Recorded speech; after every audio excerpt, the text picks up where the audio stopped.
In a crowded department floor, Derek Holt threw a stack of files onto the ground in front of the new intern and told her to get on her knees and pick up every single page. Nearly 30 employees kept their eyes fixed on their screens. Only one person moved. Daniel Reyes, a quiet single father who had worked there for 8 years, stood up, stepped between them, and demanded an apology. Derek laughed and mocked them both in front of the whole floor, with no idea who the woman he had just humiliated actually was, or why she had chosen to stay silent. Halbrook Industries occupied 4 floors of a gray office building on the edge of downtown. The operations department sat on the 3rd floor, where the light always fell flat and the carpet had been the same tired shade of blue for 9 years. That Monday morning, the floor filled the way it always did. Badge readers beeping, coffee lids snapping, nearly 30 people settling into a grid of desks built for efficiency and never once for comfort. Nobody expected the day to matter. Nobody ever did. Nora Bennett arrived at 8:15 wearing a laminated badge that read intern and carrying a canvas bag with nothing in it but a laptop and a notebook. She was in her early 30s, older than most interns, dressed in a plain charcoal blazer that fit too well to be cheap and too quietly to draw attention. She paused at the edge of the floor and studied the room before stepping into it, the way someone studies a place they intend to return to. Human Resources had placed her in operations for a 12-week evaluation. That was the official story, carefully prepared at corporate headquarters 2 states away by people who had been told not to ask questions. Nora had signed the paperwork under a name that was hers, and also wasn't. Exactly one person knew the truth, a woman named Margaret Hale, who sat on the executive floor at headquarters. She and Nora had agreed to speak once a week, and never on a company line. Nora had her own reasons for the badge, and a rule she'd made for herself before she ever walked through the doors. A company could be read from its reports, or it could be read from its floor, and the two rarely matched, because reports were written by people who knew they'd be read. She wanted to see how power actually moved through this branch when the people wielding it believed nobody important was watching. That meant staying nobody for as long as she could stand it. The rule had a second half she never wrote down. Whatever she found, she wouldn't act on a single incident. One bad manager could be removed in an afternoon, and the culture that had protected him for years would simply close over the hole and keep going. She needed a pattern, documented, undeniable. Until she had it, she'd keep quiet and let the floor teach her. Derek Holt came out of his office before she'd even set her bag down. He was somewhere in his 40s, well-groomed in the way of a man who checked his reflection in dark monitors.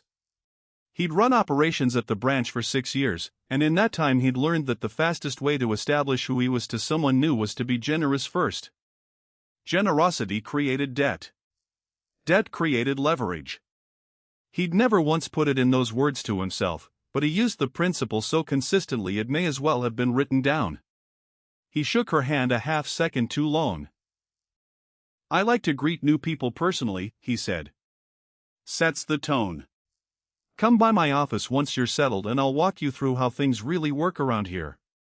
Across the floor, Daniel Reyes glanced up from his screen for about 2 seconds and looked back down. He'd been at Halbrook for 8 years, making him the longest tenured person in operations who had never been promoted, a fact he'd stopped finding remarkable somewhere around year 5. He was in his late 30s, quiet in a way people mistook for dullness, and he handled the reconciliation work nobody else wanted because it took patience and earned no glory. He was a single father, a mortgage and a health plan riding on one income, and those 2 facts had shaped nearly every decision he'd made inside that building for a long time. He'd watched Derek do the personal greeting routine before, 4 or 5 times, and he knew what it looked like at the start and what it usually looked like 6 weeks in. He'd also learned that saying so out loud cost more than it accomplished.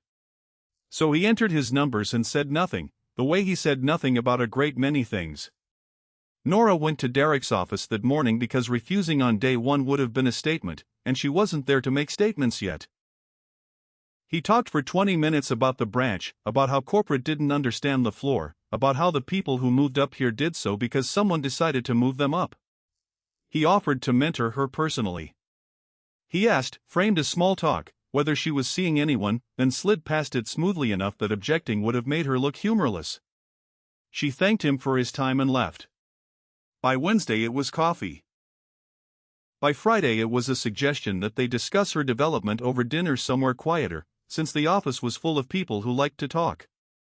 Nora turned down each invitation the same way, warmly, without hesitation, and without an excuse that could be argued with.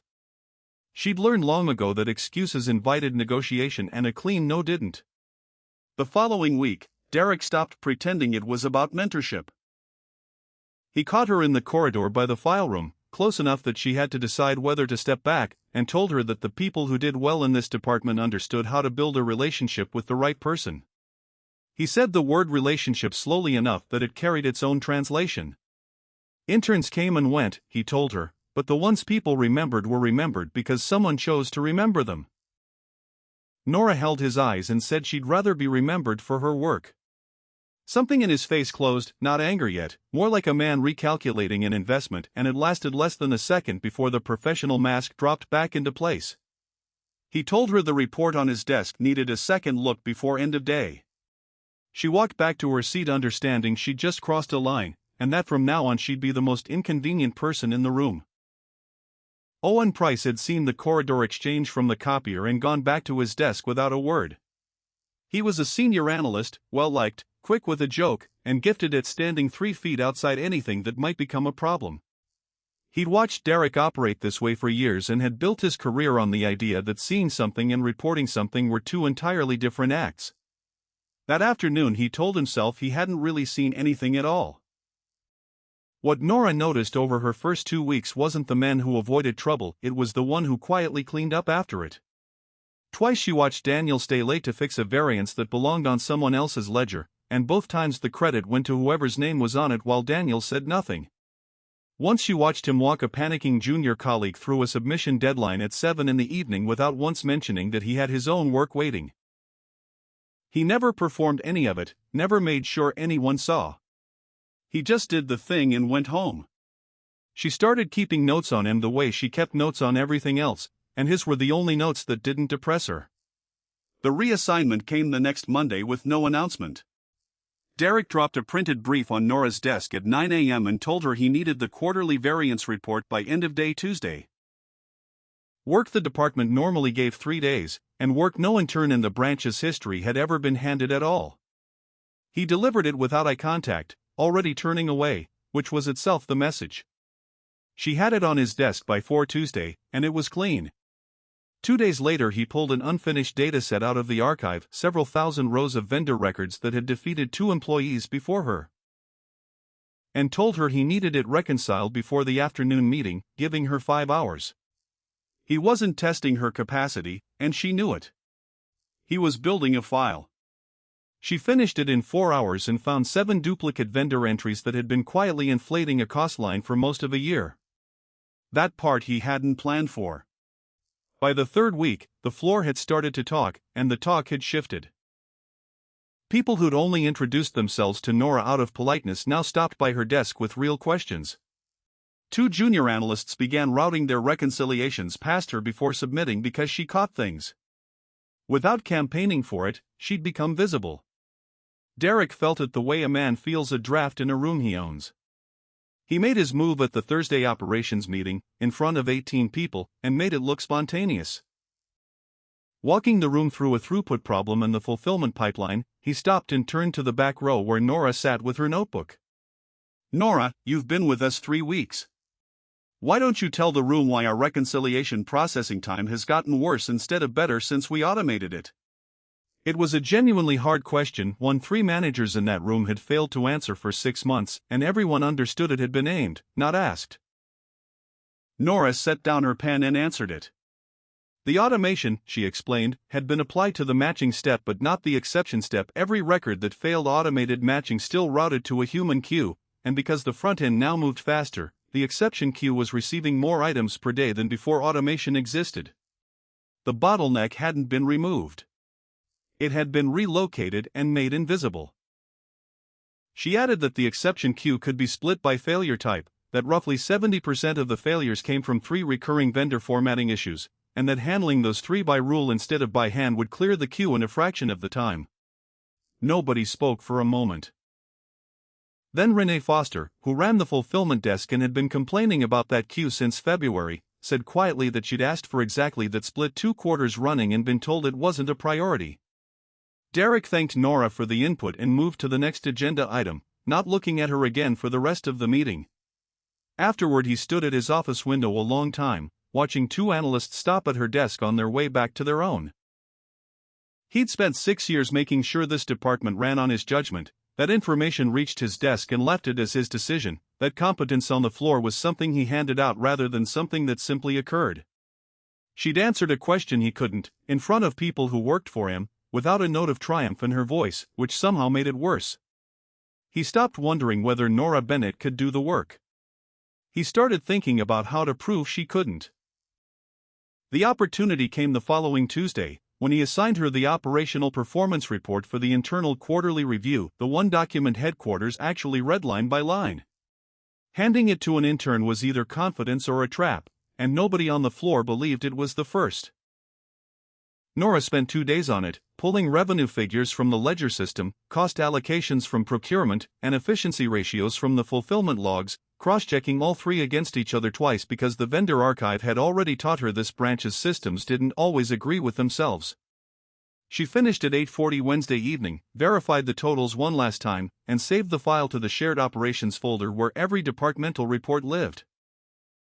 Daniel was still at his desk when she left. He told her to have a good night, she said the same. That was the whole exchange. He shut down around 9:20 and drove home, only realizing at his own street that he'd left a folder of late reconciliations on his desk that he needed for a 7 a.m. start. Derek came back to the building near 10. The floor was dark except for emergency lighting and the vending machine glow near the elevators. He didn't turn on the overheads. He sat at his own workstation, logged in under his own name, and opened the shared operations folder because in 6 years running that department, nobody had ever mentioned to him that the folder logged who touched what and when. To him it was just a folder. Folders held things. He opened Nora's file and didn't delete anything, because deletion would be obvious. Instead he changed 9 figures. 3 revenue entries nudged just enough to look like transcription slips, 2 cost allocations shifted between categories so the totals no longer summed, 4 efficiency ratios altered so they contradicted the fulfillment data on the following page. Then he saved it, closed it, and sat there a moment in the dark. The beauty of it, as he saw things, was that none of it would look like sabotage. It would look exactly like what happens when someone is handed work above their level and doesn't have the experience to check it, a woman who'd impressed a few people with a clever answer in a meeting, then failed the moment she was given something real. He shut the workstation down and left around 10:10. Daniel pulled back into the lot at 10:15 to grab his folder. Derek's car was already gone, but the reserved space by the entrance still held the wet outline of a vehicle that had just been sitting in the rain. Daniel went up, grabbed his folder, noticed the workstation in the glass office was still warm to the touch, and thought nothing more of it for another 8 days. Nora arrived at 7:40 the next morning, printed her presentation copy straight from the shared folder without reopening the source file since she'd verified it twice the night before, and set the stack neatly on the conference room table. She felt the particular calm of finished work. Daniel watched her from across the floor and thought she looked, for once, like someone not braced for something. At 9, Derek walked into the conference room with coffee in one hand and a folder under the other, greeting the room pleasantly. He knew exactly what was coming. Nora had been speaking 4 minutes when Derek set down his coffee. She was on the second page, walking the room through the revenue block, reading numbers out exactly as she'd verified them Wednesday night. 11 people sat around the table. Owen was near the door with his laptop open. Renee had a printed copy in front of her, following along with a pen. "Stop," Derek said, raising a hand. "Nora, go back. Read me the second quarter revenue line again." She read it. "Now read me the total at the bottom of the page."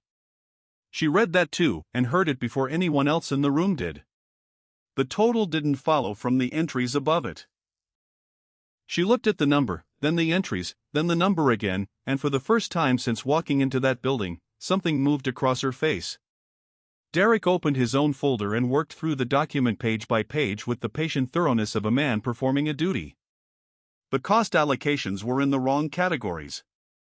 The efficiency ratios on page 5 contradicted the fulfillment data. He read each discrepancy aloud, then waited, and the waiting did the damage.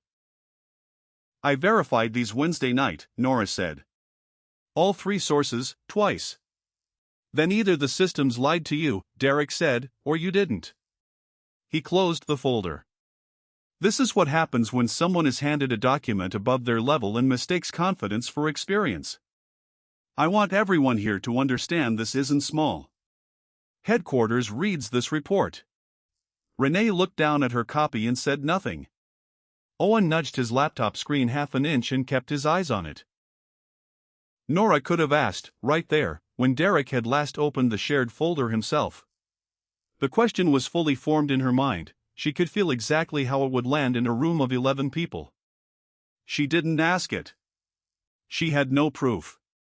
An accusation without proof would end her placement by afternoon, hand him a clean exit story, and leave everything beneath him untouched. So she said she'd correct it, and sat down. Derek caught her outside the conference room afterward and told her he needed the full report rebuilt from source, with a written explanation of the errors, by Monday morning. He also handed her the vendor onboarding backlog and 2 process audits that belonged to people who'd been on the floor for years. The workload wasn't designed to be completed. It was designed to be documented as incomplete. She went back to her desk and, instead of opening the report, opened the shared folder's properties and started reading. What she found wasn't conclusive, but it was more than nothing.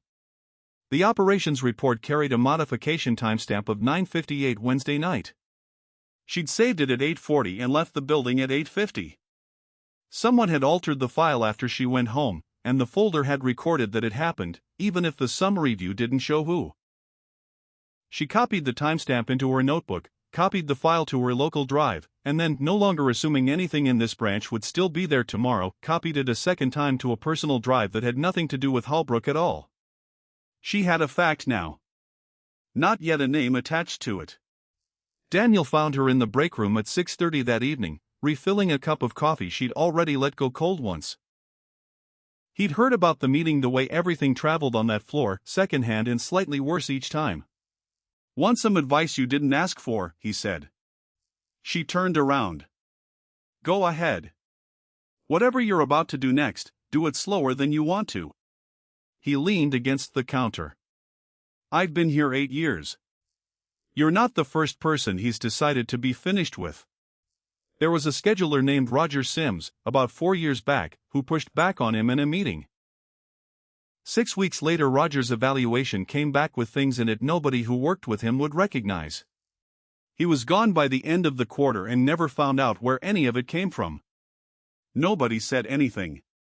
He looked at his cup. People said things to each other, though. Nora studied him. She'd watched this man quietly clean up other people's ledgers for 3 weeks, and she wanted to hear him answer something directly. Then why hasn't anyone stopped him? Daniel didn't have a fast answer. He thought about the mortgage, the health plan, the 8 years, and the fact that a man who's never been promoted has very little to trade and needs everything he has.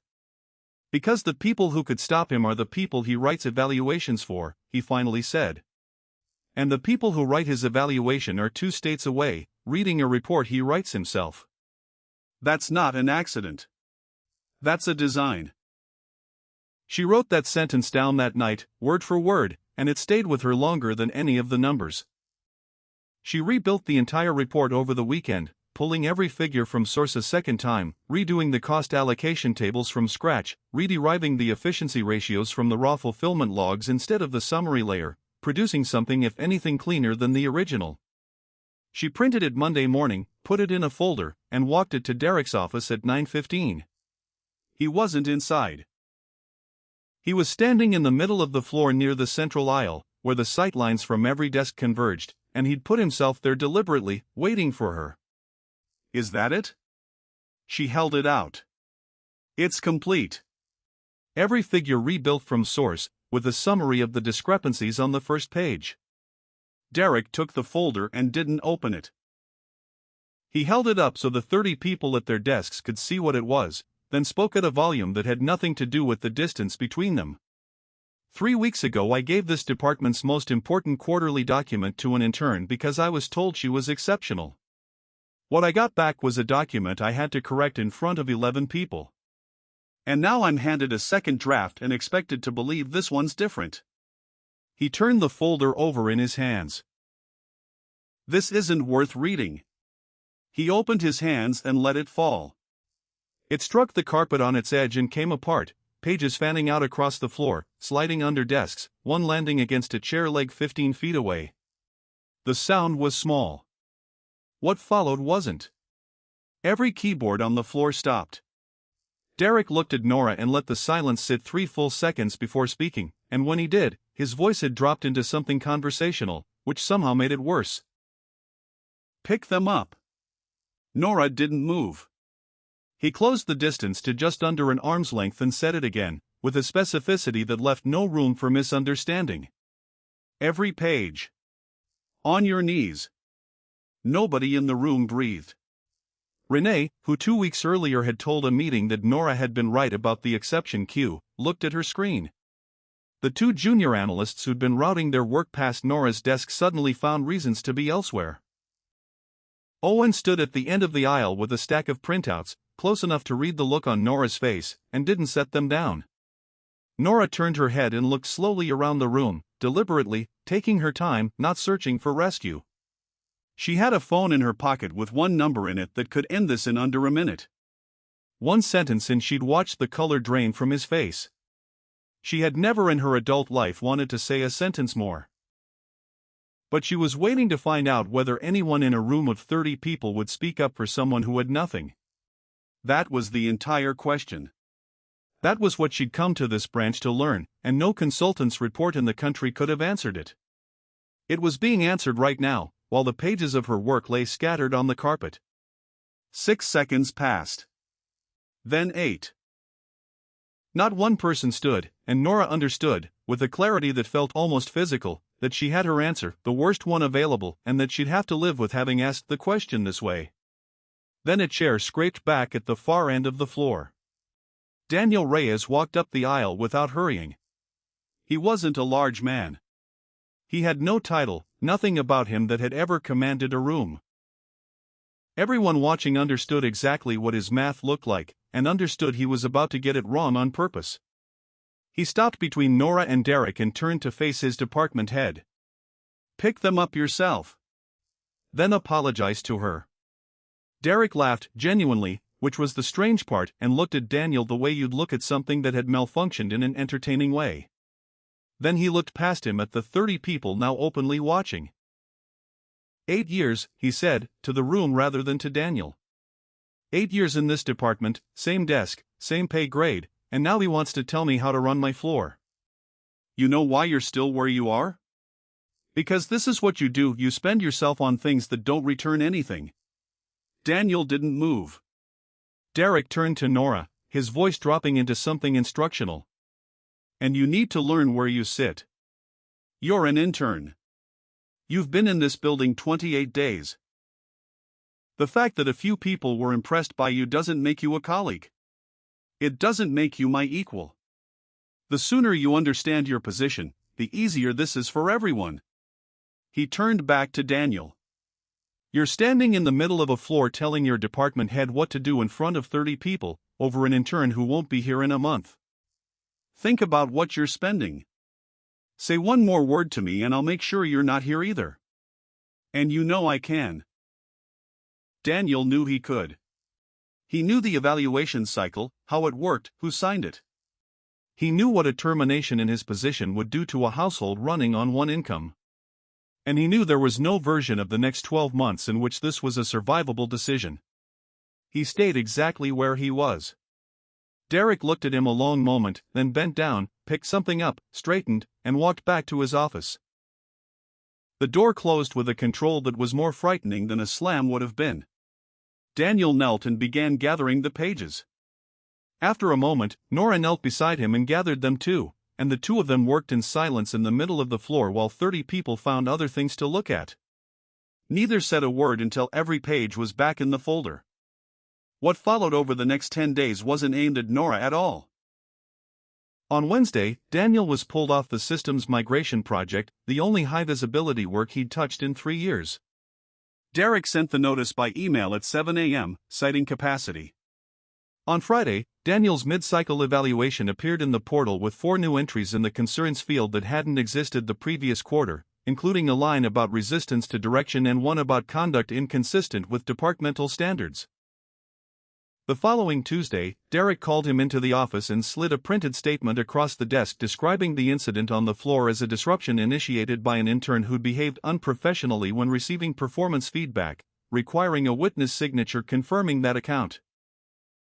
Derek explained, reasonably, that signing would resolve the concerns in his evaluation and that the migration assignment could be reconsidered, and that nobody needed this to become a bigger conversation. Daniel read it twice and set it back down. No. Derek capped his pen. I want you to be very clear about what you're choosing. I am. Meanwhile, Nora had mostly stopped sleeping. She had a timestamp, and it wasn't enough, so she went looking for what sat underneath it. The shared folder's summary view showed modification times, but the operations directory also kept a system-level access log retained for 90 days, and that log recorded credentials. The entry for 9:58 that Wednesday night was attached to an account named D. Holt. She sat with that for a while, then did the thing that changed the shape of everything. She stopped looking at just her own file and started reading the whole 90-day window. There were 4 other after-hours modification events on documents belonging to people who hadn't been in the building. 2 were evaluation files. 1 was a project assessment for the fulfillment desk. In every case, the account was the same. 90 days was as far back as the branch kept anything, so that night she called Margaret Hale from the parking garage and asked her to pull the archived system backups held at headquarters, which went back 6 years and which nobody at this branch had ever had reason to think about. Margaret had them to her within 19 hours. Nora cross-referenced the names. Roger Sims, the scheduler Daniel had mentioned, had received an evaluation with 3 concern entries added 9 days after his review meeting formally closed. A procurement analyst named Diane Marsh had a promotion recommendation entered into the system and removed 6 days later. There were others, and in each case the person had, sometime in the preceding quarter, done something that put them crosswise with the man running the floor. 2 of them were former interns. Both had left the program early. Both had filed a note with the branch's complaint channel in their final week, a channel that terminated at the department head's desk, and neither note appeared anywhere in the record after the day it was submitted. Daniel's file was in there too, for separate times across 8 years, each instance falling within a month of a promotion cycle. Sitting alone in an empty building at midnight, Nora understood that what had happened to her wasn't an incident. It was a mechanism. It had been running for years, and it could run because the only report headquarters ever received about this branch's culture was written by the man operating it. She copied everything local drive, then the personal drive, methodically, file by file, log entry by log entry, and finished at 1:15 in the morning. At 9:05 the next morning, her system access was revoked. The screen refused her credentials twice, and when she called the help desk she was told the request had come from department management and that she'd need to speak with Mr. Holt. Derek didn't make her come to him. He walked out onto the floor at 9:20 with a printout in hand and announced, at a volume that reached the nearest 6 desks, that she'd accessed personnel and system files outside the scope of an internship, that it constituted a serious breach, and that he'd already submitted a recommendation to terminate her placement effective immediately. Then he told the floor there'd be a full department meeting at 9 the next morning. He'd requested a senior representative from headquarters, and headquarters had confirmed someone would attend. He said the representative was coming to review a personnel matter, and he said it while looking at Daniel. What Derek didn't know was that his request had landed on Margaret Hale's desk at 4 that afternoon, and she'd forwarded it to exactly one person before responding. The answer came back in 4 words, "Send yourself. I'll be there."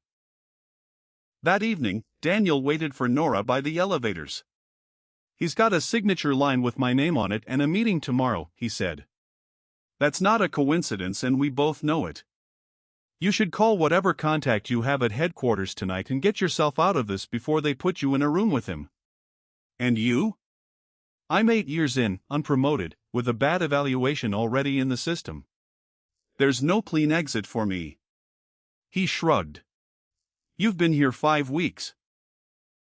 Don't spend your future on my situation. Nora looked at him for a long moment.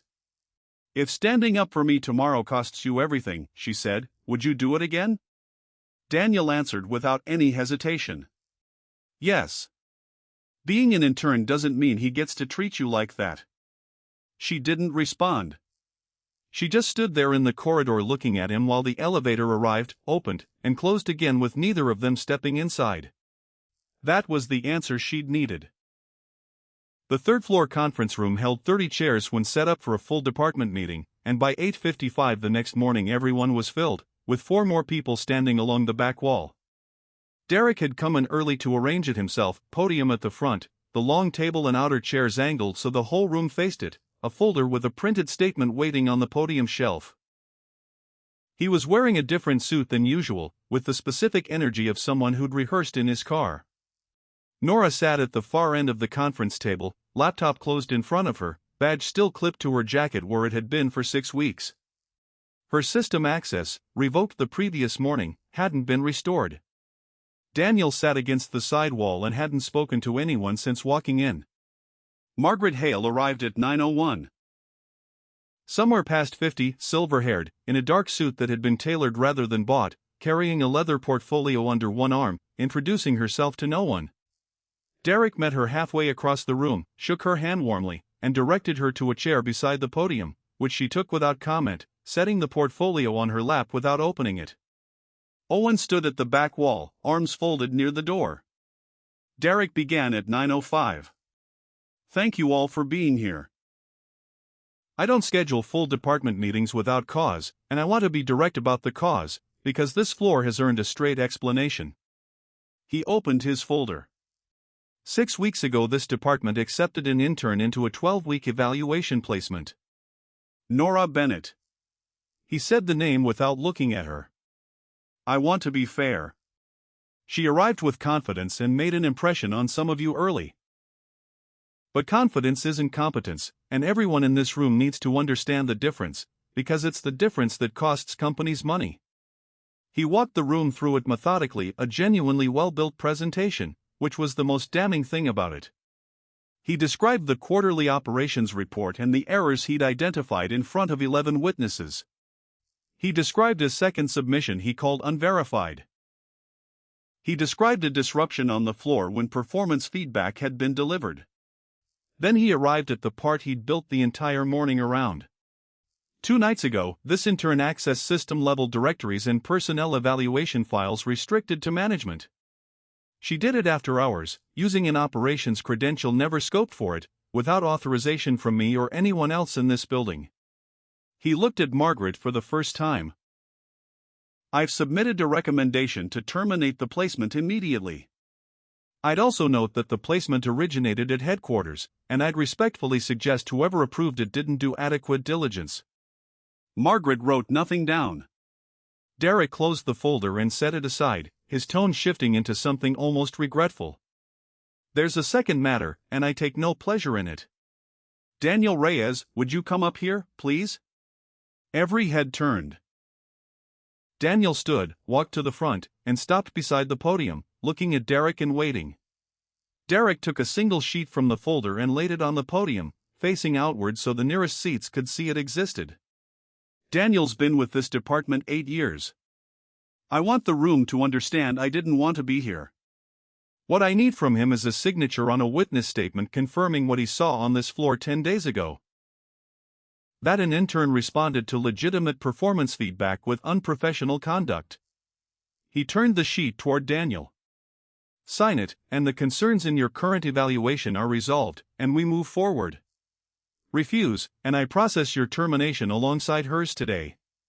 Those are the 2 options, and I'm giving them to you in front of your colleagues so it's on the record that you had a choice. The room made no sound. Nora didn't turn her head. She sat with her hands flat on the table, fully aware of how much power she was holding and exactly how long it would take to use it. Daniel looked down at the statement and read it slowly, not because he needed the words, he already knew them, but because he was working through arithmetic with only one sensible answer, and preparing to give the other one, standing at a podium in a room he'd walked past every working day for 8 years. Then he set the sheet back down and let go of it. No. Derek exhaled through his nose and smiled at the room, not a performance of disappointment, closer to relief. There it is. 8 years, and he ends it in a conference room on his feet, defending an intern who won't be in this building after lunch.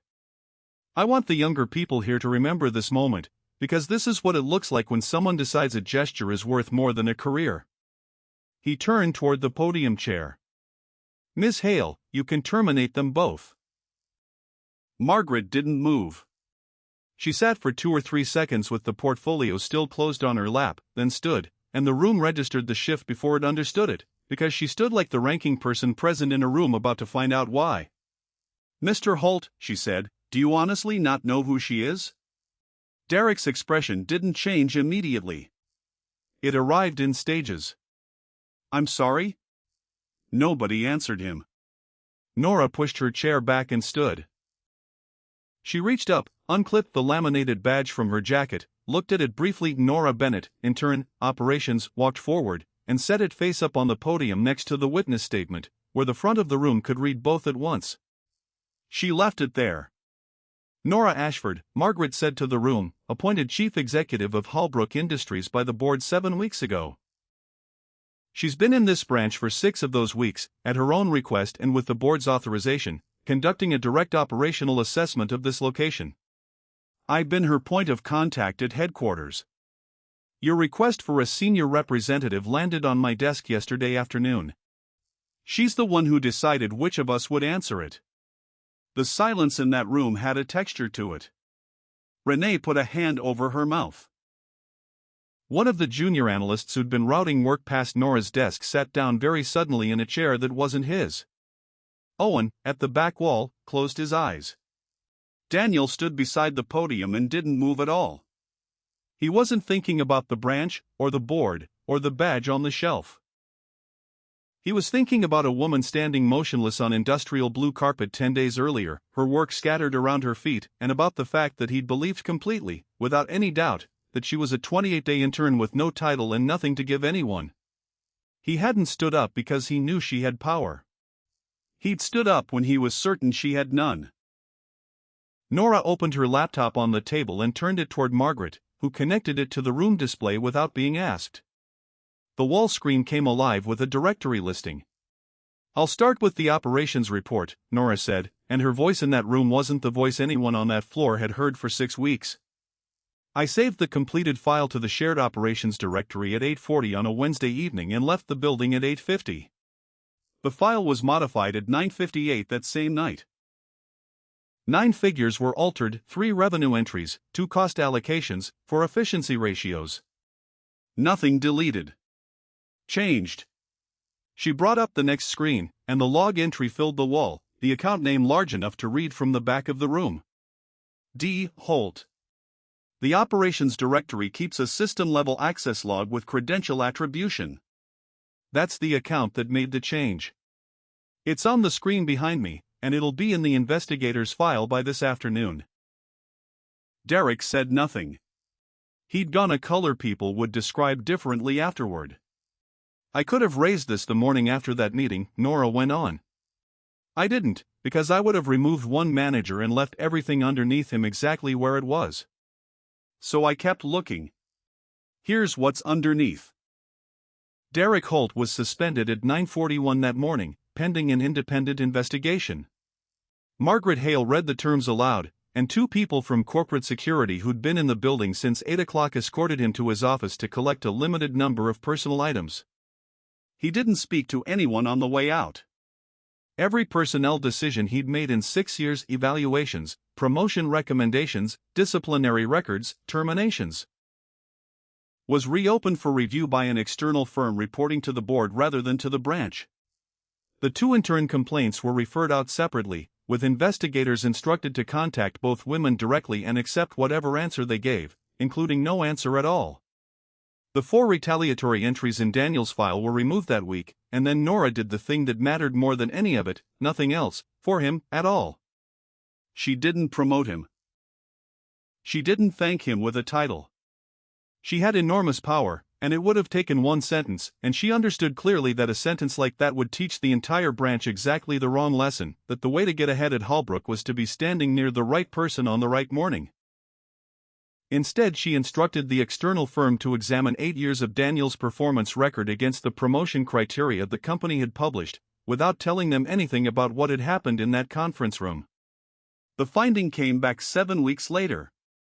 He'd met the criteria for advancement on 4 separate occasions. Each time, the recommendation had either never been submitted or had been submitted and withdrawn. The work had been there the whole time. He was offered an operations management position matching what the record showed he'd actually been doing for most of a decade, offered as a correction rather than a reward. Daniel took a week to accept it. Several months later, the department didn't look the same, and the changes weren't the kind anyone announced. The complaint channel no longer terminated at the branch. It went to an independent unit reporting directly to the board, and every submission was logged on receipt with a case number the submitter kept. Managers could no longer modify a completed evaluation. An amendment created a new record with an author, a timestamp, and a required justification, and the employee received a copy automatically. Access history on operational documents became visible to everyone who could open the document, not only to whoever ran the floor. Daniel ran operations now, from an office with a window, and he carried one thing forward from the man who'd sat at a desk near that window for 8 years: a title never decided whether someone was owed respect. Nora Ashford took her own lesson out of that branch, and it was less comfortable than the one people assumed she took. A chief executive can read 400 reports and understand nothing about her own company, because every report is written by someone who knows it will be read. The only way to see how power actually behaves inside an organization is to watch it operate on someone who the people wielding it believe doesn't matter. And Derek Holt's real mistake was never that he bullied a woman who turned out to be the chief executive. His mistake was believing that what he did on that floor would have been acceptable if she really had been just an intern nobody knew.